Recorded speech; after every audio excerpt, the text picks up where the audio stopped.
A German theologian discovered something so dangerous about human nature that it likely contributed to his execution by the Nazis in 1945. Dietrich Bonhoeffer realized that stupidity, not evil, poses the greatest threat to civilization. His observation was simple yet terrifying. Society systematically rewards the stupid while punishing those who think independently. Most people believe intelligence leads to success, but Bonhoeffer witnessed the opposite in Nazi Germany. The brightest minds were silenced, exiled, or killed, while those who mindlessly followed orders were promoted and celebrated. This wasn't an accident of history, but a deliberate feature of how power operates. What Bonhoeffer uncovered goes far beyond politics. He identified the psychological mechanisms that transform rational individuals into unthinking masses, and more importantly, why those in power actively cultivate this transformation. The implications reach into every aspect of modern life. Workplaces that promote incompetent managers, social media algorithms that amplify the loudest voices rather than the wisest, and educational systems that reward conformity over critical thinking. Those who understand these mechanisms gain a devastating advantage. They can recognize when stupidity is being weaponized against them, protect themselves from collective madness, and navigate a world where thinking clearly becomes a form of rebellion. From his prison cell in 1942, Bonhoeffer wrote words that would shake anyone brave enough to confront them. In his essay, After 10 Years, he declared that stupidity is a more dangerous enemy of the good than malice. He wasn't referring to simple ignorance or lack of education. He had witnessed something far more sinister: the systematic transformation of intelligent Germans into a thoughtless mob. Bonhoeffer observed that many Nazis weren't inherently evil or unintelligent. They were ordinary people who had surrendered their capacity for independent thought.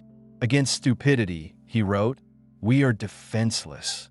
Neither protests nor the use of force accomplish anything here. Reasons fall on deaf ears." This defensive quality of stupidity created an impenetrable barrier to reason. Bonhoeffer noted that facts that contradict one's prejudgment simply need not be believed. In such moments, the stupid person even becomes critical. And when facts are irrefutable, they're just pushed aside as inconsequential, as incidental. But here's what made Bonhoeffer's observation truly revolutionary. He wasn't just describing individual psychology. He was witnessing the emergence of what we might call institutional stupidity, a system designed to manufacture unthinking compliance. The theologian realized he was witnessing something unprecedented, a society that had made stupidity profitable. Those who asked uncomfortable questions disappeared. Those who blindly followed orders received promotions, social status, and material rewards. The system had created powerful incentives for people to abandon critical thinking. Consider how this played out in everyday German life. Teachers who questioned the new curriculum were dismissed, while those who enthusiastically taught Nazi ideology were celebrated. Scientists who challenged racial theories lost their positions, while those who provided pseudoscientific support for state policies thrived. Journalists who investigated uncomfortable truths were silenced, while those who repeated official narratives gained prominence. Bonhoeffer's insight went deeper than political analysis. He understood that stupidity is perhaps less a psychological than a sociological problem. Society was actively producing stupid people because stupid people were easier to control. This discovery made him incredibly dangerous to the Nazi regime. A man who could see through the machinery of manufactured stupidity couldn't be allowed to share his insights. Bonhoeffer was executed on April 9, 1945, just weeks before Germany's surrender. But his analysis survived to reveal the terrifying truth about how power operates. The most disturbing aspect of Bonhoeffer's theory wasn't that stupid people act stupidly, but that intelligent people become stupid when absorbed into groups. Modern psychology has validated this observation through decades of research on conformity, groupthink, and social proof. Solomon Asch's conformity experiments in the 1950s demonstrated that people will deny the evidence of their own eyes when faced with group pressure. Participants who could easily identify the longer line when alone would choose obviously wrong answers when surrounded by Confederates giving incorrect responses. The mere presence of a unanimous group was enough to override individual perception. Stanley Milgram's obedience studies revealed something even more chilling. Ordinary people would administer what they believed were dangerous electric shocks to strangers simply because an authority figure told them to continue. The participants weren't sadistic, they were following the group's definition of appropriate behavior. Bonhoeffer anticipated these findings by observing the psychological transformation he witnessed in Germany. In Conversation with a Stupid Person, he wrote, "One virtually feels that one is dealing not at all with a person, but with slogans, catchwords, and the like that have taken possession of him." But why does this transformation occur? The mechanism is surprisingly simple, yet devastatingly effective. First, groups provide psychological safety through shared responsibility. When everyone is doing something, no individual feels accountable for the consequences. This diffusion of responsibility allows people to participate in actions they would never consider alone. Second, groups offer identity and belonging, powerful human needs that override rational analysis.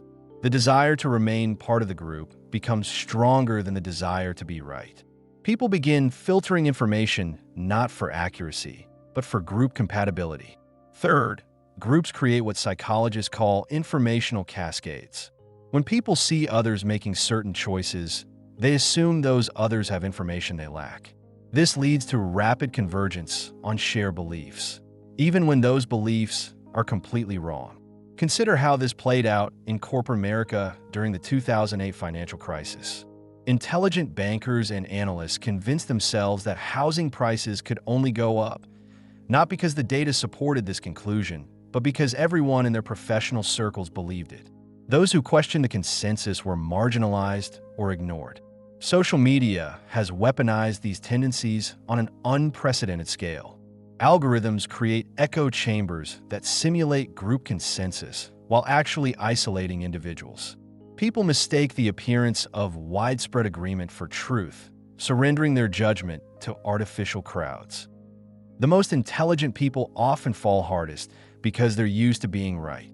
When the group disagrees with their analysis, they assume they must be missing something. They begin second-guessing their most reliable faculty, independent thought. Bonhoeffer recognized that stupidity doesn't emerge naturally, but is manufactured by social systems that benefit from unthinking compliance. He observed that every strong upsurge of power in the public sphere, be it of a political or of a religious nature, infects a large part of humankind with stupidity. These systems operate through carefully designed incentive structures that make stupidity profitable and intelligence costly. Let's examine how this machinery works across different domains of modern life. The corporate stupidity machine. Consider the modern workplace. Organizations routinely promote people who excel at following procedures rather than questioning them. The employee who asks, "Why are we doing this?" creates problems for management. The one who simply executes orders, no matter how illogical, gets ahead. This isn't accidental. Companies want predictable, manageable employees. Independent thinkers might discover inefficiencies, challenge established hierarchies, or propose changes that threaten existing power structures. Over time, questioning becomes associated with career damage, while mindless compliance brings rewards. Take the phenomenon of management by PowerPoint. Executives make critical decisions based on oversimplified presentations rather than engaging with complex realities. Those who create slick, simplistic slides advance, while those who insist on nuanced analysis are seen as not strategic enough. The educational stupidity machine. Educational systems follow similar patterns. Students learn to give teachers the answers they want rather than developing independent analysis. Standardized testing rewards memorization over critical thinking. The student who challenges curriculum assumptions faces lower grades, while the one who regurgitates approved information succeeds. Universities, supposedly bastions of critical thinking, have become increasingly specialized echo chambers. Students and faculty sort themselves into ideological bubbles, rarely encountering genuinely challenging perspectives. Academic careers advance through conformity to peer expectations rather than intellectual courage. The media stupidity machine. Media systems amplify this manufacturing process. Complex issues get reduced to simple narratives that require no deep thinking. Nuanced analysis doesn't generate clicks or engagement. Emotional reactions do. The audience is trained to consume information passively rather than analyze it critically. Television news formats provide perhaps the clearest example. Important issues get reduced to 2-minute segments featuring opposing experts who shout talking points at each other. Viewers learn that every complex issue has exactly 2 sides, both of which can be understood in sound bites. The social media acceleration. Social media platforms have perfected the stupidity machine.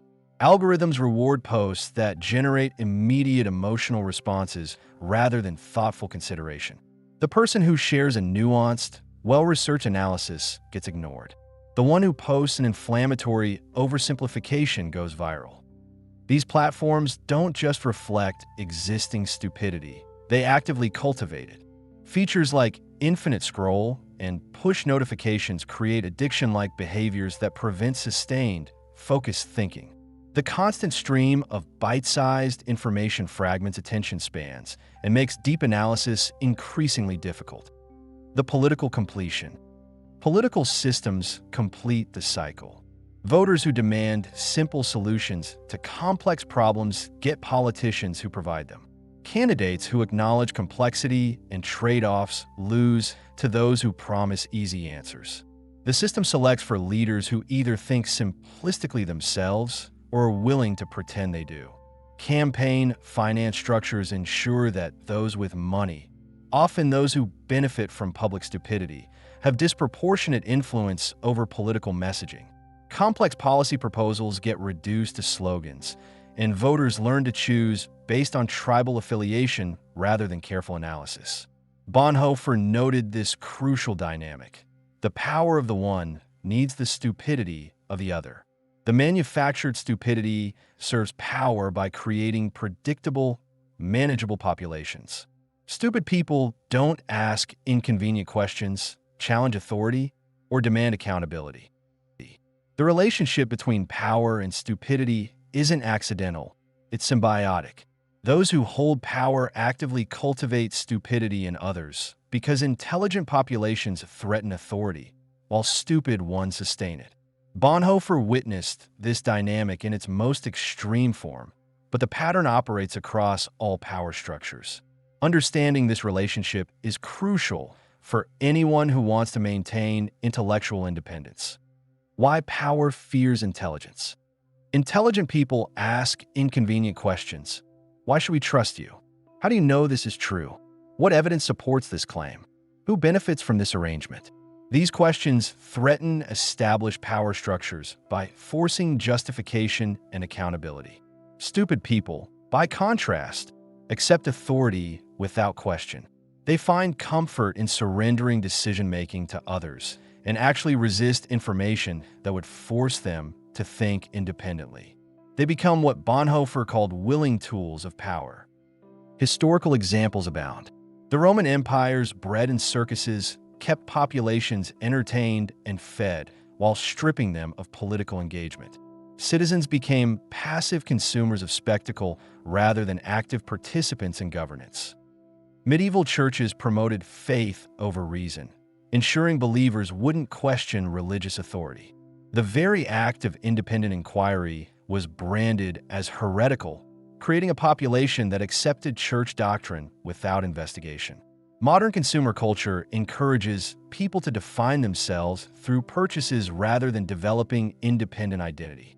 Marketing psychology has become incredibly sophisticated at bypassing rational analysis and triggering emotional purchasing decisions. Bonhoeffer noted the defensive quality that makes stupidity so valuable to power. Against stupidity, we are defenseless. Neither protests nor the use of force accomplish anything here. A stupid population is self-maintaining. Stupid people don't just fail to resist authority. They actively defend it against those who would challenge it. They become antibodies in the social system, attacking anything that threatens their simplified worldview. The mechanism works through identity fusion. Stupid people merge their sense of self with the authority they follow. Criticism of the leader becomes criticism of themselves. They experience attacks on authority as personal attacks, triggering emotional rather than rational responses. Power amplifies this process by providing simple explanations for complex problems. The difficulties are caused by this scapegoat. Follow us and we'll solve everything. This narrative relieves people of the burden of independent analysis while providing someone to blame for their frustrations. Modern technology has supercharged these dynamics. Data analytics allow authorities to precisely target individual psychological vulnerabilities. Personalized propaganda adapts to each person's specific fears and desires. The stupid person believes they're thinking independently while actually following a script written by algorithms. Cambridge Analytica's Facebook manipulation during the 2016 election provides a clear example. Sophisticated psychological profiling allowed political operatives to deliver precisely targeted messages designed to bypass rational analysis and trigger emotional responses. The most sophisticated forms of power don't suppress intelligence directly. They redirect it into harmless channels. Academic debates about obscure theoretical points, passionate arguments about entertainment, endless analysis of celebrities and sports. Intelligent people exhaust their intellectual energy on trivia while real power operates unopposed. Consider how much intellectual energy gets spent on analyzing fictional universes, debating sports statistics, or following celebrity relationships. This isn't accidental. It represents a massive redirection of human analytical capacity away from examining actual power structures. Bonhoeffer's crucial insight was that this process transforms people. Under certain circumstances, people are made stupid or they allow this to happen to them. The transformation isn't permanent, but it can become habitual. The process works by gradually raising the cost of independent thinking while lowering the cost of compliance. Each time someone chooses the easy path of accepting authority rather than doing the hard work of analysis, the next choice becomes easier to make in the same direction. Bonhoeffer's analysis offers no easy comfort, but it does provide a path to intellectual freedom. The first step is recognizing that stupidity is a choice, not an inevitable condition. Even in Nazi Germany, some people maintained their capacity for independent thought. The difference wasn't intelligence, it was courage. Breaking free requires accepting an uncomfortable reality. Thinking independently means standing alone. The stupid person enjoys the comfort of group consensus. The thinking person must tolerate uncertainty, complexity, and social isolation. This price explains why so many choose manufactured stupidity over authentic thought. Group membership provides psychological benefits that independent thinking cannot match. Certainty, belonging, simplified decision-making, and shared responsibility for outcomes. The practical approach begins with reforming your information diet. Stop consuming media designed to generate emotional reactions rather than understanding. This means avoiding most television news, social media feeds optimized for engagement, and publications that rely on outrage for audience retention. Instead, seek out sources that make you uncomfortable rather than confirmed. Read primary sources instead of summaries. Engage with the strongest versions of arguments you disagree with rather than weak strawmen. Subscribe to publications that challenge your existing beliefs rather than reinforce them. Develop relationships with people who will challenge your thinking rather than validate your existing beliefs. The stupidity machine works by surrounding people with echoes of their own thoughts. Breaking free requires exposure to genuinely different perspectives, especially from those who disagree with you respectfully and intelligently. This doesn't mean surrounding yourself with people who are simply contrarian or combative. It means finding individuals who think carefully about issues you care about, but reach different conclusions through legitimate reasoning processes. Practice intellectual humility. The moment you become certain that you have complete understanding of complex issues, you've begun the slide into stupidity. Bonhoeffer noted that stupid people are utterly self-satisfied, completely confident in their ignorance. Maintain what Zen Buddhism calls beginner's mind, an attitude of openness and eagerness to learn, even about subjects you think you understand well. Actively seek out information that contradicts your current beliefs and approach it with curiosity rather than defensiveness. Question any system that rewards you for not thinking. If your workplace, social circle, or political group punishes questions and rewards compliance, recognize that you're inside a stupidity machine. Either work to change it or prepare to leave it. This requires honest self-assessment. Are you being rewarded for intellectual courage or for going along with established patterns? Do your professional and social environments encourage genuine inquiry or punish it? Most importantly, accept responsibility for your own mind. Bonhoeffer wrote that only an act of liberation, not instruction, can overcome stupidity. But he also believed individuals could resist social pressure to surrender their intelligence. The choice between thinking and not thinking remains yours, regardless of external pressures. No system, however sophisticated, can force you to stop thinking unless you cooperate with that process. Bonhoeffer's final insight from his prison cell proves prophetic. It really will depend on whether those in power expect more from people's stupidity than from their inner independence and wisdom. In a world that systematically rewards stupidity, intelligence becomes a form of rebellion. Those who maintain their capacity for independent thought aren't just protecting themselves, they're preserving the possibility of a more rational future. The thinking person's greatest contribution isn't having the right answers, but continuing to ask the right questions. In an age of manufactured stupidity, the simple act of thinking clearly becomes revolutionary. Bonhoeffer paid the ultimate price for his insights, but he left us the tools to recognize and resist the stupidity machine. The question is whether we'll have the courage to use them. The choice is yours. Will you think, or will you be thought for?